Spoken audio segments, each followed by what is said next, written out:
In today's video, I'm going to teach you how to stop Microsoft Edge from opening automatically. This can be an issue for many folks, especially if you prefer using a different browser or if Edge's unexpected launches disrupt your workflow. Let's dive into several proven methods to put a stop to this, ensuring a smoother, hassle-free experience. Firstly, we'll explore how to adjust some settings through the Start menu. Begin by clicking on the Start button and then navigate to Settings. Once you're in the Settings menu, select Accounts, and from there, go to the Sign-in options.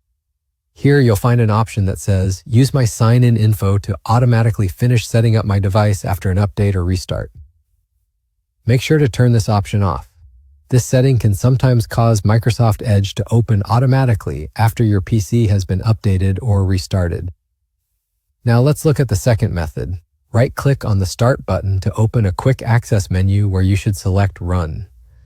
In the Run dialog box that pops up, type in Shell Startup and then click OK.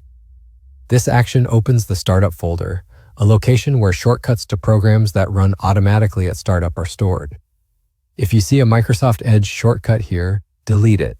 This stops Edge from starting up on its own when you turn your computer on.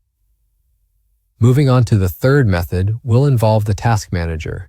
Start by right-clicking on the taskbar and select Task Manager from the options that appear. Once the Task Manager window opens, click on the Startup tab. This tab shows you all the applications that have permission to run at startup. If you find Microsoft Edge listed here, make sure to disable it. Simply click on Microsoft Edge and choose the Disable button. This prevents it from launching automatically when your system boots up. Finally, it's important to adjust your default web browser settings. Head back to the Start menu, click on Settings, and then select Apps. Within the Apps section, look for Default Apps. This is where Windows has set Microsoft Edge as the default browser. Change this to any other browser that you prefer using, effectively reducing instances where Edge might open automatically. I hope this video tutorial helps you manage your startup programs more effectively and keeps Microsoft Edge from disrupting your daily activities. If you found this tutorial helpful, please like, share, and subscribe to my channel for more useful tips. Thank you very much for watching, and I'll see you in the next video.